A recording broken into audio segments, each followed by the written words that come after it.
Deixa eu tirar o crachá.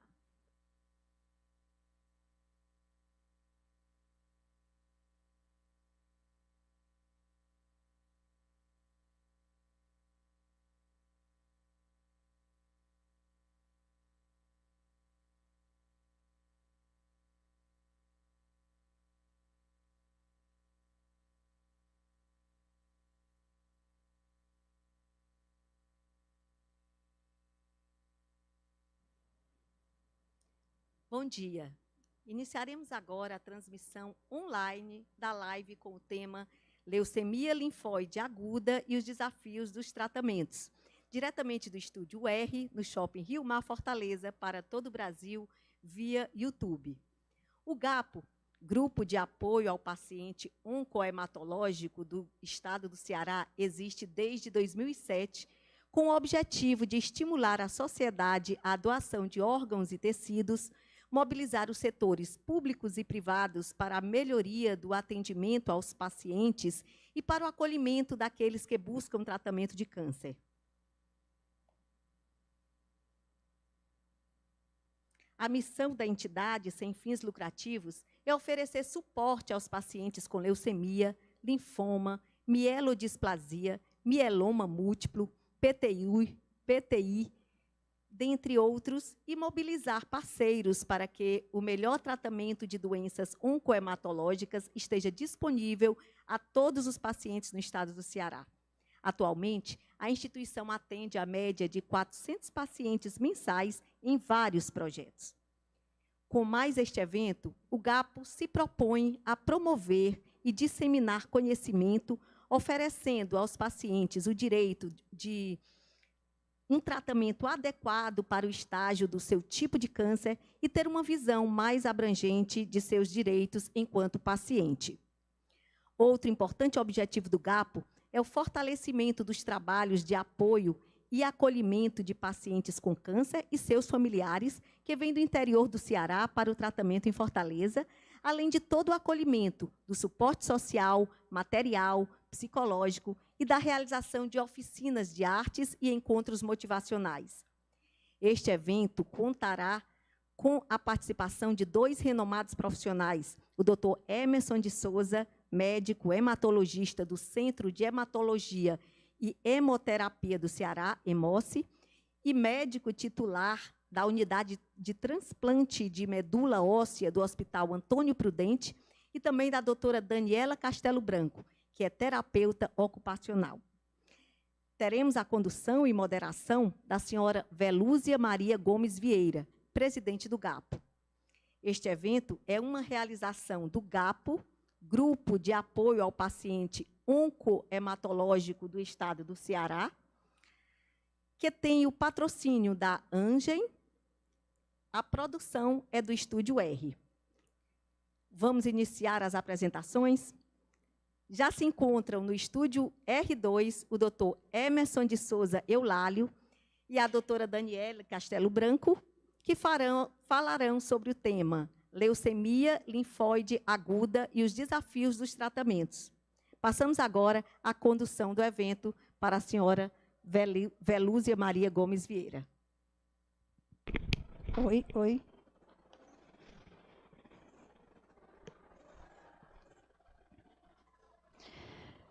Bom dia a todos os internautas que, nesse momento, vão nos acompanhar, direto aqui do Estúdio R.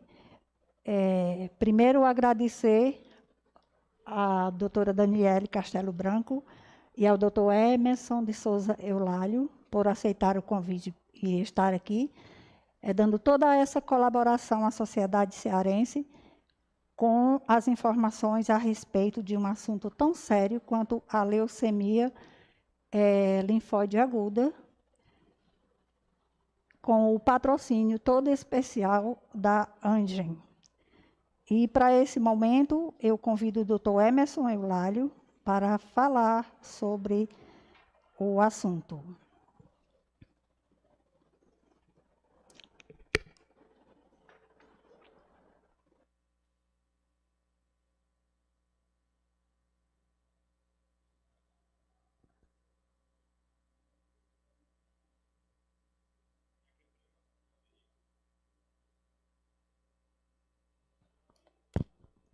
Bom dia. Bom, essa apresentação ela é uma continuidade daquilo que nós conversamos no evento do GAPO, o 5º Encontro Nordeste de Pacientes Oncohematológicos. E o assunto de hoje que nós vamos abordar é a leucemia linfóide aguda e os desafios do tratamento. Eu não tenho nenhum tipo de conflito de interesse. Nós vamos abordar algumas medicações, alguns tipos de tratamento, alguns já padronizados e regularizados no Brasil, outras modalidades ainda não são disponíveis. Bom, o objetivo da nossa apresentação será falar um pouco sobre a leucemia linfóide aguda, os sintomas diagnósticos e, obviamente, os desafios dos tratamentos. Como nós já tínhamos apresentado, a leucemia é um câncer que acontece afetando células medulares, as células do tecido hematopoético. Então, nós temos aqui uma representação, a anatomia do osso, e dentro dos nossos ossos longos, nós temos o tecido hematopoético, as células tronco, e essas células elas dão origem a todas as outras células que compõem o tecido hematopoético, o sangue propriamente dito, né? As células vermelhas, as hemácias, os leucócitos, os glóbulos brancos e seus subtipos e as plaquetas, cada um com a sua função. Nesse diagrama, nós podemos ver como é dinâmica a produção e a diferenciação celular. Então, nós temos de um lado, de maneira simplista, a diferenciação da célula-tronco em uma linhagem mieloide e, do lado oposto, nós temos a diferenciação da célula-tronco na linhagem linfóide. Se em um determinado momento o dano genético que leva à carcinogênese, ao desenvolvimento do câncer, ocorre no setor mieloide, nós teremos o desenvolvimento de uma leucemia mieloide aguda. Por conseguinte, se esse dano genético, se essa lesão do DNA ocorre na linhagem linfóide, nós vamos ter o desenvolvimento de uma leucemia linfóide aguda. Então, desta maneira, nós podemos entender que são, apesar de ter a mesma origem da célula-tronco hematopoética, mas que nós temos aí duas doenças de comportamento um pouco diferente, porque são de linhagens celulares distintas. E essa doença, ela se caracteriza por um acúmulo progressivo e ilimitado de células leucêmicas, que nós conhecemos como blastos, que vão ocupando o espaço das células normais, prejudicando a hematopoese e levando aquilo que nós designamos como a síndrome, né, da doença leucemia aguda. Então, afeta a produção dos leucócitos, dos glóbulos brancos, da imunidade, você tem uma síndrome infecciosa. Afeta a produção dos glóbulos vermelhos, você tem uma síndrome anêmica, por uma incapacidade, uma diminuição da capacidade de carregamento de oxigênio aos tecidos. E você tem uma síndrome hemorrágica, porque você tem aí uma diminuição da produção das plaquetas. De uma maneira sintética, nós temos aqui esse diagrama, a apresentação clínica de um paciente com leucemia linfóide aguda. Nós podemos ver que são diversos sintomas, muitos deles inespecíficos, que podem se iniciar de maneira insidiosa, levando ao paciente, muitas vezes, a procurar serviços de saúde com sintomas gerais, como perda de peso, febre, uma fadiga, uma perda de apetite, e esse paciente não ter, naquele momento, o diagnóstico da leucemia aguda. Quando essa doença ela passa a progredir, né, clinicamente, o paciente passa a apresentar outros sintomas, principalmente relacionados à hiperplasia do setor retículo endotelial, aumento do baço, do fígado, aumento, infiltração dos linfonodos. Ele pode apresentar, principalmente em crianças, dores articulares ou sensibilidade óssea. Então, esse paciente muitas vezes procura o serviço de saúde quando é feito um exame de sangue, o hemograma. O paciente tem então detectado a presença das células leucêmicas no sangue. Isso ocorre na maioria dos casos. Desta maneira, a porta de entrada do paciente com leucemia linfóide aguda no sistema de saúde, quer seja ele privado, quer seja ele público, é através de uma avaliação clínica com o médico, pode ser no consultório, pode ser no setor de emergência, e esse paciente então ele é encaminhado, uma vez que tem a suspeita do diagnóstico, encaminhado para um hospital especializado de referência. E aqui nesse momento é importante citar a necessidade de uma equipe multidisciplinar para que esse paciente possa receber a melhor atenção possível, sendo que dentro dessa equipe multidisciplinar tem um papel fundamental do hematologista, pediátrico ou adulto. Bom, nós podemos aqui resumir que o diagnóstico da leucemia linfóide aguda pela idade, nós temos mais de metade dos casos ocorrendo na faixa etária abaixo dos 20 anos. Por isso que nós dizemos que a leucemia linfóide aguda é um câncer infantil, talvez um dos mais comuns, né, daqueles que mais chamam a atenção. A idade mediana de diagnóstico é de 17 anos. Esses dados são dados americanos, recentemente publicados no Serviço de Estatística Local. Uma vez que você tem um diagnóstico, a suspeita de diagnóstico, o paciente precisa passar por exames especializados, desde a coleta de exames de sangue, popularmente, né, como as pessoas conhecem, o hemograma, a bioquímica, exames laboratoriais diversos. Ele tem que passar por um estudo da medula e ali fazer exames específicos, como o aspirado medular, o mielograma, biópsia de medula óssea. E esses exames são fundamentais para o próximo passo, que é o diagnóstico específico do subtipo de leucemia, e assim caracterizar não apenas o prognóstico, mas também o seu risco biológico, o seu risco citogenético. Exames como a imunofenotipagem e com estudo citogenético a partir do cariótipo convencional ou FISH são essenciais e fundamentais, tanto para o diagnóstico como para o acompanhamento e definição de resposta ao tratamento. Nós podemos ver que a leucemia linfóide aguda ela é distinta no grupo pediátrico e no grupo adulto. Como nós falamos, ela é mais comum nos adolescentes, jovens e nas crianças. E é uma doença diferente da doença do adulto. E isso nós podemos observar pela frequência, por exemplo, de alterações citogenéticas consideradas de mau prognóstico, como a fusão BCR-ABL, que no adulto é cerca de 25%, 30% dos casos, e na criança ela é caracterizada por menos de 5% dos casos. Então, são duas doenças distintas, duas doenças que têm comportamentos biológicos distintos, mas que precisam do tratamento da mesma maneira. E o tratamento é feito a partir de quimioterapia, esquemas combinando de vários medicamentos, e o objetivo do tratamento quimioterápico é atingir a remissão. A remissão é a ausência da identificação das células leucêmicas no sangue e na medula óssea. Nós chamamos de remissão completa quando o paciente atinge menos de 5% de células leucêmicas na medula.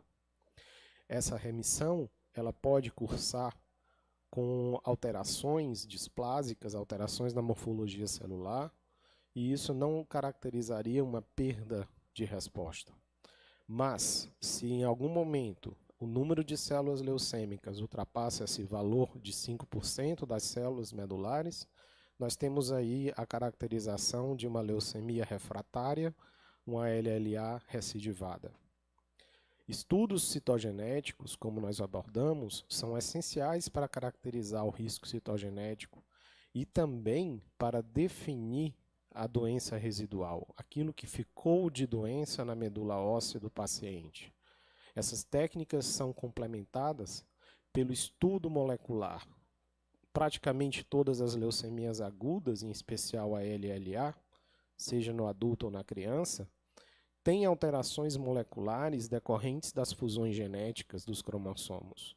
O estudo dessas fusões genéticas, o encontro dessas lesões moleculares através da técnica da reação de polimerase em cadeia, o PCR, é fundamental hoje em dia para caracterizar a resposta terapêutica do paciente e definição de risco.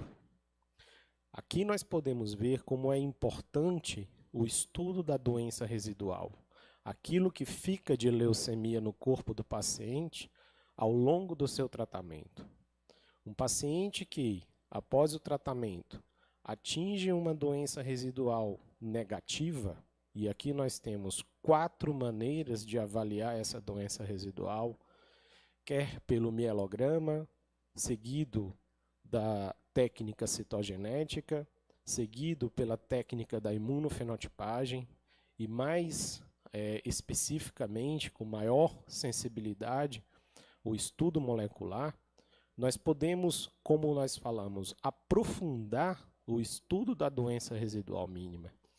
Se o paciente atinge uma doença residual mínima considerada negativa, ele tem maior chance de ficar curado. Mesmo após a quimioterapia, o paciente pode atingir uma remissão completa no mielograma, mas ainda ter uma doença residual mínima positiva pelo PCR ou pela imunofenotipagem. E esse paciente vai apresentar uma maior chance de recaída após o tratamento, ao longo do tratamento, e muitas vezes vai frustrar a equipe médica que acha que o paciente está curado, quando na realidade ele tem um clone oculto da leucemia que não foi detectado porque uma técnica adequada de pesquisa de doença residual não foi utilizada. O paciente que se mantém com uma doença residual mínima negativa ao longo de 2 anos, chegando a 5 anos de pesquisa, sendo todas elas negativas, esse paciente tem uma alta probabilidade de ser considerado curado da leucemia.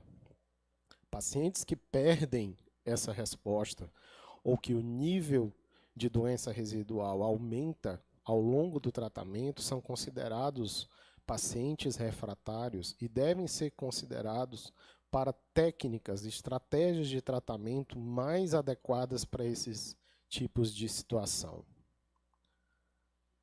Aqui nós podemos ver a evolução do tratamento da leucemia ao longo desses últimos 50, 60 anos. Ressalto que o tratamento da leucemia linfóide aguda é relativamente novo. Na década de 40, década de 50, pouco se tinha a fazer por esses pacientes. Foi a partir de estudos do Sidney Faber, em Boston, que as primeiras medicações começaram a ser usadas no final da década de 40, início da década de 50, no tratamento da leucemia aguda em criança. Ao longo dos anos, principalmente nas décadas de 70 e 80, muito se fez, muito se aprimorou no desenho das estratégias de tratamento, dos esquemas de poliquimioterapia, a melhora do suporte transfusional, a melhora dos antibióticos. Isso trouxe um ganho de sobrevida bastante significativo no tratamento das leucemias, principalmente nas leucemias das crianças, na LLA da criança. Foi a partir desses esquemas de LLA, de tratamento de LLA em criança, que os esquemas de tratamento da LLA do adulto se desenvolveram. A década de 90 ela foi marcada por uma nova estratégia, o transplante de medula óssea. Então, até a década de 80, os transplantes eram muito experimentais e basicamente eram feitos como a última opção de tratamento para o paciente com leucemia linfóide aguda. Já a partir da década de 90, os transplantes ganharam corpo, começou a se estudar mais as reações de enxertia, de rejeição do enxerto, e novas estratégias, novos aprimoramentos, novas drogas imunossupressores possibilitaram a realização cada vez maior do número de pacientes, chegando ao transplante de medula numa fase mais inicial do processo e aumentando a chance de cura para aqueles casos que não respondiam à quimioterapia. A revolução começou na década dos anos 2000, com a descoberta de inibidores específicos que poderiam combater a lesão genética que ocorreria dentro das células. Foi aqui que surgiram os inibidores de tirosina quinase, principalmente para tratamento da leucemia linfóide aguda do adulto, que expressa o BCR-ABL, como nós falamos, 25% a 30% dos pacientes são acometidos. A combinação do inibidor de tirosina quinase, junto com os esquemas de quimioterapia, melhorou significativamente a evolução desses pacientes. E agora, mais recentemente, nos últimos 5 anos, 10 anos, nós tivemos um avanço no entendimento das questões imunológicas, de como usar o sistema imunológico como uma estratégia de tratamento dos pacientes com leucemia linfóide aguda, quer seja pela utilização da estratégia das células receptoras de antígenos T, a CAR-T-cell, como do desenvolvimento de novas estratégias, os chamados imunobiólogos, as drogas imunobiológicas, os anticorpos monoclonais, os anticorpos quiméricos, carreados ou não de quimioterapia, trazendo um avanço significativo no tratamento dos pacientes que tinham doença residual mínima positiva durante o tratamento quimioterápico. De uma maneira resumida, aqui nós podemos mostrar como é a estratégia do CAR-T-cell, dessa terapia celular. São células que são retiradas do próprio paciente, são tratadas em laboratório, são treinadas para matar a célula da leucemia. Depois que o paciente é submetido a uma imunossupressão, essas células retornam ao paciente e vão eliminar o clone da doença. Nós já temos disponíveis comercialmente 2 dessas estratégias, uma pena que ainda não estão regularizadas no Brasil. Mais recentemente, especificamente há 1 ano, 2 anos, nós tivemos o desenvolvimento do anticorpo anti-CD22, o inotuzumab ozogamicina, que já está disponível no Brasil, e é uma droga extremamente poderosa para o tratamento da doença residual mínima positiva, resgatando esses pacientes, sendo uma droga-alvo, uma droga que afeta, que vai combater especificamente o clone da leucemia, possibilitando que esses pacientes cheguem melhor e cheguem com menos doença ao transplante de medula e muitas vezes até mesmo curando esses pacientes considerados incuráveis. E uma nova estratégia foi o desenvolvimento do BiTE, que é o Bispecific Antígeno. Então, é uma combinação de 2 estruturas imunológicas, uma que se liga ao linfócito CD19, a outra que se liga à célula NK, a célula CD3 positiva, e essas células vão ter a capacidade de destruir, né? Ela sinaliza, é como se você localizasse com o teu míssil, para o teu míssil, localizasse com um laser especificamente aquela célula doente, aquela célula da leucemia, e o teu míssil vai atingir em cheio aquela célula. Então, é uma terapia recente, é uma terapia que tem demonstrado muito sucesso, que tem possibilitado resgatar também muitos pacientes que perderam a chance de ficar curado com a quimioterapia, podendo levar esses pacientes com a melhor condição, com menos doença residual, muitas vezes com doença residual mínima negativa, para o transplante de medula óssea, possibilitando a cura desses pacientes. Então, de uma maneira em geral, o que nós temos ao longo dos últimos anos é um aprimoramento da estratégia do tratamento da leucemia linfóide aguda, especificamente da leucemia da criança. E hoje em dia nós podemos dizer que praticamente 70% dos pacientes com LLA ficam curados da sua doença quando ele tem acesso a essas estratégias, quando ele tem acesso a um bom laboratório, quando ele tem acesso a uma boa estrutura hospitalar, especificamente quando ele tem acesso rapidamente a um transplante de medula e se ele principalmente tiver acesso a essas novas drogas. Então, era isso que eu queria deixar, a mensagem, e vamos então para a segunda parte, que é a discussão do nosso tópico. Muito obrigado.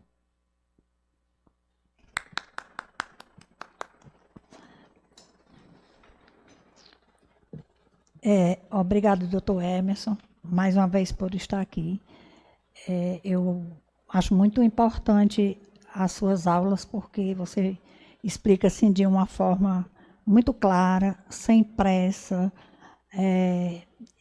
bem comedido nas palavras, enfim, alcança qualquer pessoa e assim não deixa dúvida para as pessoas que estão ouvindo. Eu acho que muita gente que está acompanhando gostaria de, nesse momento, lhe fazer algumas perguntas, principalmente as mães que estão aí com crianças tratando dessa doença, que a gente sabe que não é tão fácil. E a gente tem algumas perguntas para lhe fazer, inclusive aqui a doutora Daniele tem algumas perguntas também para lhe fazer. Obrigada por estar aqui, Daniele. E eu começo com você. Pode ir. Bom dia a todos. Eu queria primeiro agradecer a Velúzia pelo convite, né, e parabenizar pela iniciativa do GAPO. Eu fico muito feliz de ver momentos como esse acontecendo, principalmente agora que a gente migrou para o mundo digital, né, onde a informação ela tem o poder de alcançar mais pessoas ainda, porque eu acredito que a informação ela pode salvar vidas, né, e assim a gente fala para as famílias, para os pacientes e para os profissionais de saúde que às vezes não conhecem tanto de um determinado tema. E aí, para iniciar as minhas perguntas, também queria parabenizar o Dr. Emerson pela apresentação, foi super clara, muito boa. E eu queria que ele falasse para a gente, ele falou bem dessa jornada do paciente com LLA, né? Eu queria saber, do seu ponto de vista, onde é que está o principal gargalo nessa jornada do paciente? Onde é que ele tem mais dificuldade? É no diagnóstico? É no acesso ao tratamento? Bom, obrigado, Daniel, pelas suas palavras. Existem vários gargalos, na realidade. Nós temos duas situações, que é a situação do paciente do sistema público, sistema de saúde público, e o paciente que dispõe de um convênio. Então, se nós vermos os pacientes do sistema de saúde público, nós temos muitas dificuldades.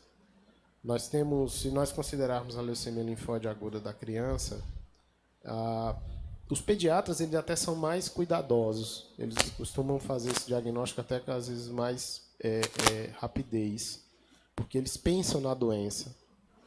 Então, nós temos uma estrutura hospitalar hoje no Ceará, né, o Hospital Infantil Albert Sabin, que é referência no tratamento da LLA da criança, que tem feito um excelente trabalho, tem um ótimo laboratório, tem ótimos profissionais. É importante que o centro de tratamento siga estudos, né? Como a gente falou, são vários esquemas de tratamento. Então, o Brasil, a leucemia da criança, ela acaba sendo melhor tratada do que a leucemia do adulto, porque você tem protocolos que são seguidos nacionalmente, tem encontros, tem discussões, os médicos eles conversam mais entre si. Então, você tem acesso a medicamentos específicos, quimioterápicos, que para os adultos não é tão fácil. Então, a criança, na realidade, ela acaba recebendo uma atenção até melhor do que o adulto. Eu citaria que talvez o aumento do número de leitos, a disponibilidade de centros maiores, centros mais complexos, a questão do transplante. Se, por um lado, a gente trata bem nossas crianças, mas, por exemplo, no Ceará não se tem ainda um centro de transplante pediátrico para atender essas crianças. Então, muitas das crianças que precisam de transplante, elas são referenciadas para centro fora do estado. Então, esse é um gargalo importante. É você poder detectar precocemente a doença residual positiva, mudar a sua estratégia de tratamento e indicar o transplante de medula óssea. Isso precisa ser rápido.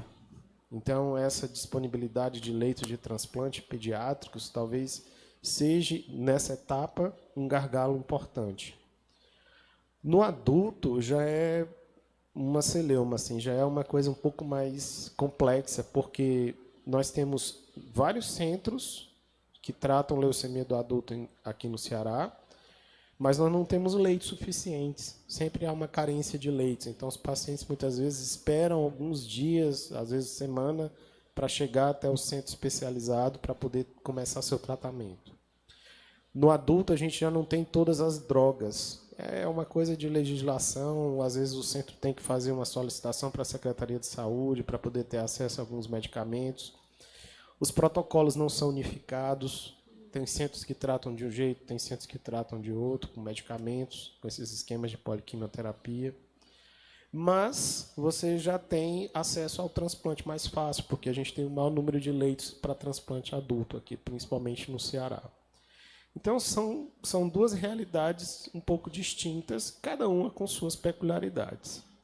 No sistema privado, aí a coisa já vai para uma etapa um pouco mais complexa, que é o acesso às drogas, principalmente essas drogas mais modernas, que muitas vezes são inacessíveis no SUS. Todas essas drogas, para serem conseguidas no SUS, têm que ser judicializadas. E nos planos de saúde, algumas vezes você precisa judicializar, porque são drogas extremamente caras e que elas devem ser feitas dentro do contexto de uma preparação para o transplante de medula. Então, nós temos ainda algumas coisas, alguns aspectos que precisamos melhorar, né? Eu acredito que hoje o trabalho, principalmente em criança, o trabalho feito pelo grupo infantil aqui no Ceará é excelente, eles têm resultados muito bons. Mas falta o transplante. No adulto a gente tem bastante gente tratando, mas falta uma unificação, falta uma organização. E no público e no privado a questão do acesso às drogas. Eu acho que são pequenas coisas que precisariam ser resolvidas e melhoradas. Obrigada. Essas dificuldades, o senhor acha que essas dificuldades são atribuídas mais a nível de Nordeste, ou isso é uma dificuldade global? O que é que o senhor acha disso? Bom, se nós temos essas diferenças regionais praticamente em todo o nosso país, né? Você tem região sul e sudeste, um número maior de centros de transplante. Você tem a questão, como a Daniela falou, que é a informação, o acesso à informação, o conhecimento. Então, muitas vezes, a gente conversa com colegas da região sul e sudeste, o paciente já chega sabendo tudo isso que eu falei aqui, ele já chega sabendo das drogas novas, ele já tem acesso à informação. Existem entidades como o GAPO, na região sudeste, como a Abrale, que trazem essa informação de uma maneira muito intensa. Então, há um acesso a estudos clínicos com maior facilidade em centros como Unifesp, Campinas, Ribeirão Preto, na região sul, em Porto Alegre. Então, tendo acesso a esses estudos clínicos, você acaba tendo mais possibilidade de usar essas novas terapias, essas novas drogas. Na região Nordeste e a região Norte, a gente nem pode nem falar, que muitas vezes falta acesso a coisas como transplante, não tem nenhum centro de transplante na região norte, para você ter uma ideia. Nós temos dificuldades que são inerentes à nossa região. Não é nem pelo preparo dos profissionais. E os nossos profissionais são tão bem preparados quanto os profissionais da região sudeste, da região sul. O que falta muitas vezes é a informação das pessoas, dos pacientes, né? Nós temos uma população no SUS muito carente, às vezes muito desinformada, né? São pessoas que por uma questão de não ter o acesso, ou por não quererem, eu não sei, elas não participam intensamente desse processo. É muito importante a família participar desse processo, do processo de tratamento, se envolver no tratamento, né? Então, eu acredito, sim, Veloso, que nós temos uma diferença regional, sim. Eu acho que no Nordeste nós temos ainda a estrutura hospitalar um pouco mais deficitária, nós não temos hospitais escolas, hospitais de estudos clínicos. O Hospital Universitário Walter Cantídio, que tem um centro de transplante bastante desenvolvido, ele tem acesso a alguns estudos clínicos, mas muitas vezes o número de pacientes que tem acesso é limitado. Você só pode colocar poucos pacientes. Então, ainda tem, sim, infelizmente, tem essa diferença de acesso, né, por uma questão regional. E a gente percebe também muitas vezes que a doença ganha muito pela dificuldade que o paciente tem em adquirir a medicação, né? Mesmo sendo judicializado, quando vem favorável a ele para receber em um prazo de 30 dias, isso vira meses, vira ano. E muitas vezes a gente recebe a cartinha, recebe a declaração de óbito do paciente para dar baixa, né, na papelada dele, e ele não teve a oportunidade de receber a medicação para fazer o uso, né, para ter uns dias de vida aí melhores. E em outros casos, às vezes, quando o tratamento começa, a fragilidade dele está tão grande que ele também não resiste à quimioterapia. Então, eu não sei o que acontece no meio disso tudo, eu acho assim um descaso, e a gente precisa de ter mais políticas públicas envolvendo essa questão para ver qual é o ganho que se tem, né? Porque esse negócio de 60 dias para isso, para aquilo, aqui eu não vejo funcionar muito, não. Eu vi a política, o pagamento dos pacotes das APACs, né, do serviço público, é como diz, o governo ele libera tudo, ele libera um valor e você que vai fazer o que você quiser com aquele valor. Só que esses valores são ínfimos, eles não correspondem a essas novas terapias, são terapias caríssimas. E elas não tem como você conseguir encaixar nenhuma delas dentro dos valores que o SUS repassa para os hospitais. Então, na realidade, precisaria de uma política especial, precisaria de uma atenção, uma câmara técnica especial, uma mobilização da sociedade civil, uma mobilização das sociedades médicas, para dar uma atenção diferenciada, estabelecer critérios. O Brasil, o Ministério da Saúde, tem os protocolos, as diretrizes de tratamento, sempre fazem essas renovações, mas elas estão atrasadas. A gente não tem a velocidade com que novas terapias, essas novas drogas chegam, é muito maior do que o que as revisões dos protocolos que o Ministério da Saúde faz. Isso não é uma questão de política de um governo A ou governo B. Isso é algo que vem desde a instalação do SUS, desde 1980. Então, nós ainda tratamos, muitas vezes, com um pensamento financeiro da década de 80, quando a gente deveria ter uma nova mentalidade na incorporação dessas medicações. Não é você liberar para todo mundo, liberar geral. Não, eu acho que todas essas medicações elas têm indicações muito específicas e que pacientes específicos precisam desses medicamentos.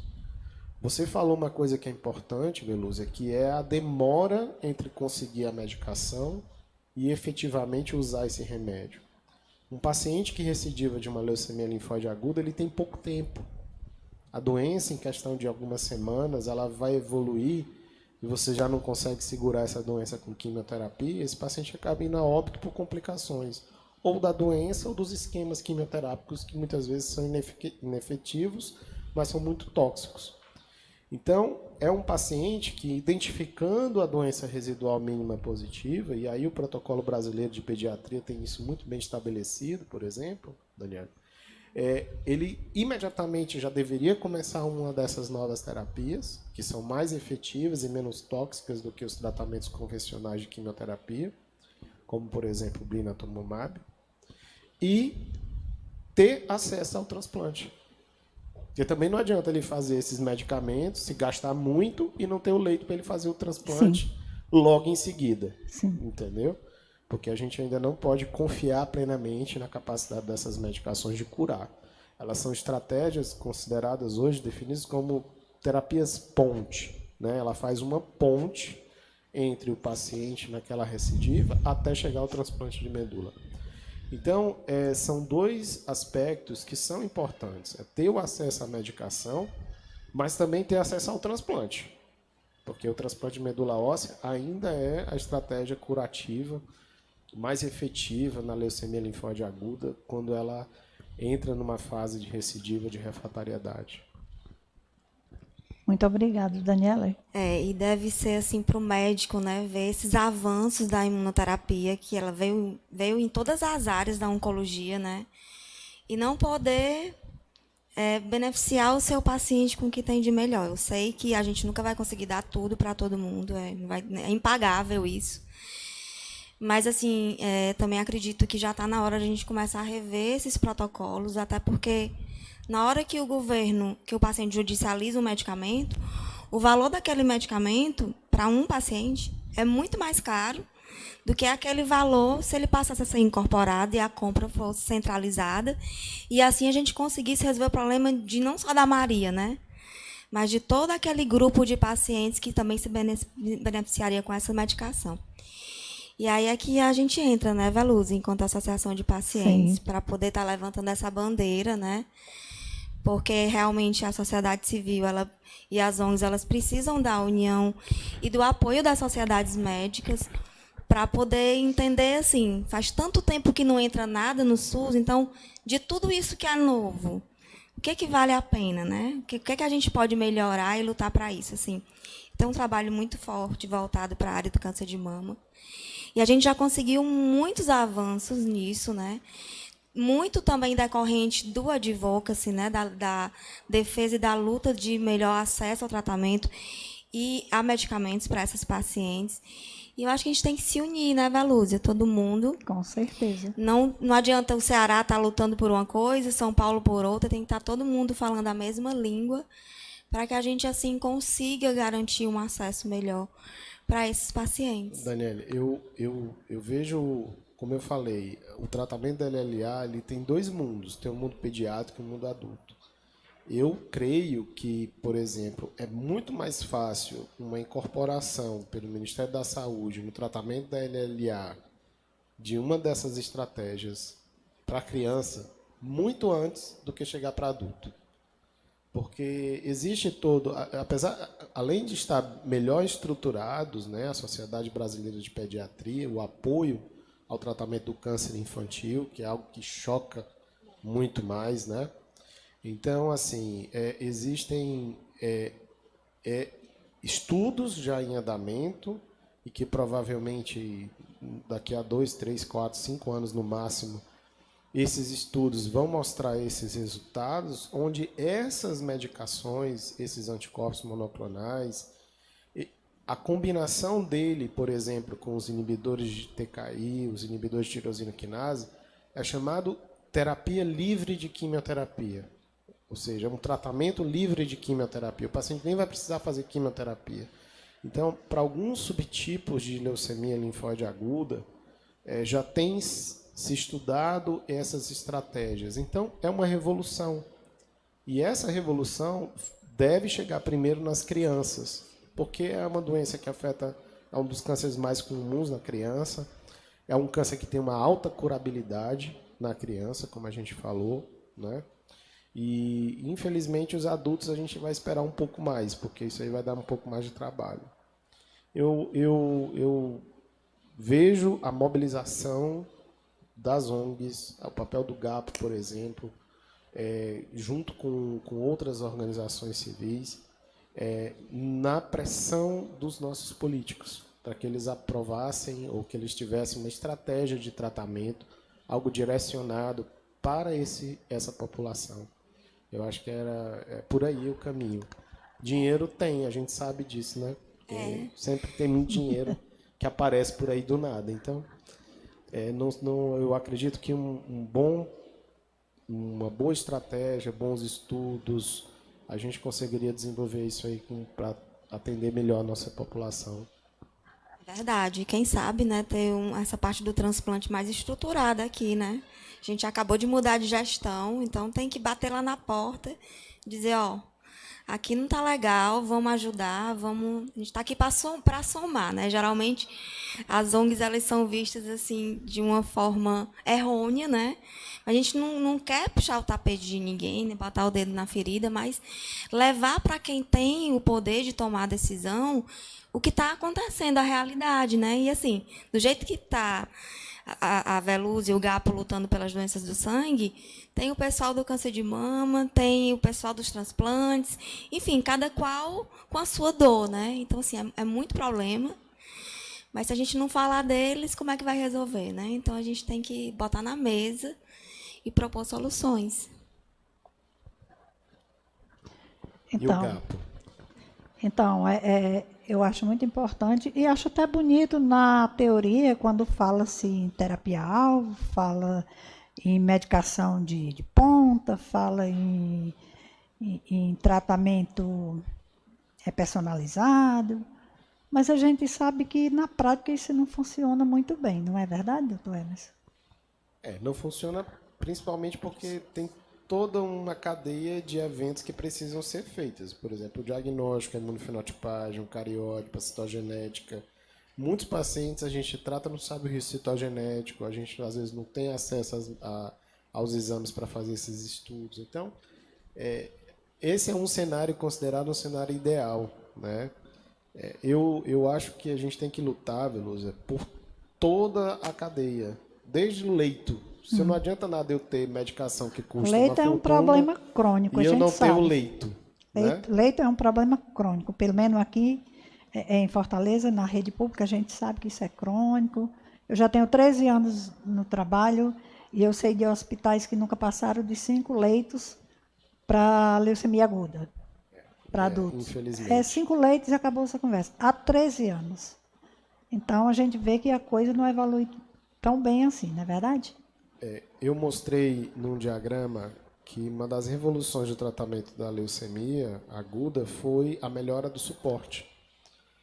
Então, esse suporte, antibiótico, leito, transfusão, esse suporte ele tem um impacto na sobrevida dos pacientes, tanto quanto essas novas drogas. Então, assim, querer ter uma Ferrari e não saber andar, dirigir, não adianta nada. Você tem que, pelo menos, saber dirigir bem, para depois você querer dirigir uma Ferrari.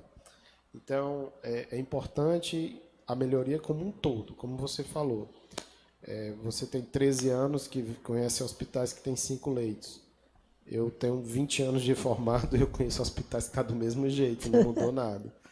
Então, assim, é algo que precisa, sabe, Daniela? A gente precisa, os nossos políticos precisariam ter um pouco mais de atenção, não se mobilizarem somente em momentos de pânico, de pandemias, porque a gente viu que no momento de pandemia apareceu dinheiro, apareceu hospital, apareceu leito, apareceu tudo. Mas a estrutura ela deveria já existir. A estrutura hospitalar para pacientes com doenças infecciosas, a estrutura hospitalar para pacientes oncológicos, essa estrutura ela deveria existir já, preparando-se para o futuro. E não deixar que as coisas aconteçam para a gente se mobilizar. Então, eu acho que é importante isso. Precisa o GAP ter muita briga ainda, doutora Velúzia. Enquanto houver um arzinho para respirar, com certeza eu vou brigar e vou brigar muito. Daniela, você tem mais alguma pergunta? Não, eu Para finalizar? fiquei pensando quando o Dr. Emerson falou que a dificuldade do adulto sempre é maior, né? Do preparo desse médico da família que recebe esse paciente na atenção básica, né? Porque, como você bem falou, o pediatra ele já acende a luzinha de alerta e já vai fazendo os exames, porque ele já desconfia. E aí, quando chega o adulto na atenção básica para passar pelo médico da família, ele vai acabar sendo medicado por uma outra coisa e enfim, quando deve chegar para o hematologista, já em estágios bem mais avançados da doença, né? Então, a importância dessa educação em saúde também para esse profissional que está lá na ponta, que é quem vai receber esse paciente. Velúzia sabe que a gente tem uma experiência bem interessante com os agentes comunitários de saúde, né? Para estar desmistificando, falando um pouco sobre as doenças, explicando dos sinais e sintomas, para que eles possam ser multiplicadores também, né? Que acaba que é quem tem o maior contato com o paciente. É interessante isso que você falou, Daniela, porque tem uma entidade, a Roda Viva, da doutora Paula, que trabalha muito linfoma. E ela fez um trabalho legal, que foi ir visitando comunidades no interior, conhecendo as histórias, e levando essa necessidade dos pacientes, suspeitando de um nódulo inchado, de um, como o pessoal chama no interior, um caroço, aquilo, uma landra, né? Aquilo ali já levar a necessidade de você procurar um médico, procurar fazer uma biópsia. Então, você citou uma coisa importante, que é o conhecimento, é o acesso ao conhecimento.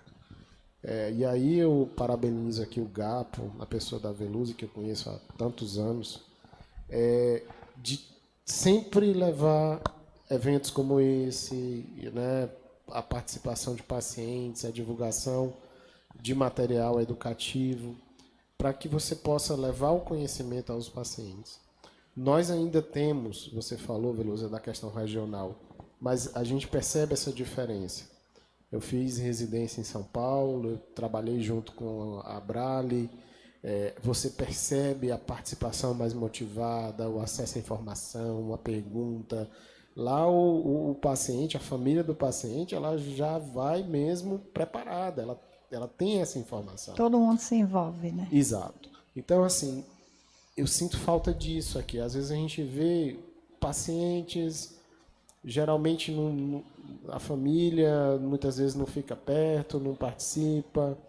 Então, os pacientes, eles confiam muito nos médicos. O que o médico fala, ele acredita piamente, ele não vai atrás de se informar, de ver outras opções, de pegar uma segunda opinião. Então, o acesso à informação, o acesso ao conhecimento, perguntar, tirar dúvida, eu acho que isso é fundamental no tratamento também. E o GAPO, ele tem esse papel, né, de levar isso aí, e eu deixo aqui minhas felicitações pelo seu trabalho. É por isso que todas as vezes Obrigada. que você me chama, eu venho, porque eu acho fundamental isso daí. Muito obrigada, eu me sinto muito honrada. E para finalizar a minha pergunta, doutor Emerson, existe no momento alguma medicação nova que se tenha muita esperança, né, na cura da leucemia linfóide aguda para adulto ou para criança? Bom, medicamentos novos, eu acho que nós estamos agora vivendo um ambiente muito bacana, que são desses imunobiólogos. Essas medicações, elas estão revolucionando, porque quando um paciente com LLA recidivava ou apresentava doença residual mínima positiva durante o acompanhamento, a gente ficava desesperado, porque muitas vezes esse paciente recidivava e a gente não tinha como resgatar. Esse paciente ele acabava falecendo. Então, nós estamos vivendo esse momento bastante interessante do tratamento da LLA, que é a disponibilidade dessas medicações, tanto o inotuzumab quanto o blinatumomab. O blinatumomab, por ter um pouco mais de estudos, a gente tem um pouco mais de experiência no uso e a gente tem mais familiaridade de que momento usar para poder levar para o transplante. Mas são duas drogas fantásticas. É como eu falei, eu acho que nós estamos agora, Veloso, vivendo um momento onde nós estamos tentando incorporar essas estratégias junto com a quimioterapia. E, como eu falei, já existe um subtipo de doença de LLA que você vai tratar sem quimioterapia. Apenas com inibidores de tirosina quinase, com esses anticorpos. Então, sim, são realmente novos horizontes. Para nós que lidamos com pacientes com LLA, como a Daniela falou, às vezes fica a angústia de não poder fazer mais pelos pacientes, né? Mas é algo que eu vejo que realmente vai impactar bastante, lá fora principalmente, né? Às vezes a gente chega lá fora e conversa com os colegas e diz, eu faço quimioterapia. Aí a gente diz assim, que é isso, quimioterapia? Vai chegar um dia que eles vão dizer, não, mas ninguém mais faz quimioterapia. Então, eu vejo o tratamento da LLA entrando para isso daí. Tá? Provavelmente, no futuro, nós vamos tratar nossas crianças, nossos adultos, falando no futuro assim, global, não no Brasil, com menos quimioterapia e mais terapias-alvo. Eu tenho essa opinião. E tomara que isso seja a curto prazo, né? porque eu acho que a medicação, enquanto mais cedo, depois de uma doença diagnosticada, mais chance de cura o paciente tem, né? Ou, se não tiver a cura, uma qualidade de vida melhor, que é uma coisa muito boa, né? Então, assim, só tenho a agradecer a sua presença mais uma vez, a presença da Daniele, e dizer que foi muito bom estar com vocês, muito esclarecedor essa manhã, agradecendo ao doutor Emerson e à doutora Daniele, e o pessoal da Anja, né, que patrocinou esse momento para a gente, e a equipe do estúdio R2. Então, encerra-se aqui esse trabalho e até uma outra oportunidade. Obrigada a todos os internautas, né, que nos acompanharam até aqui, e bom dia a todos.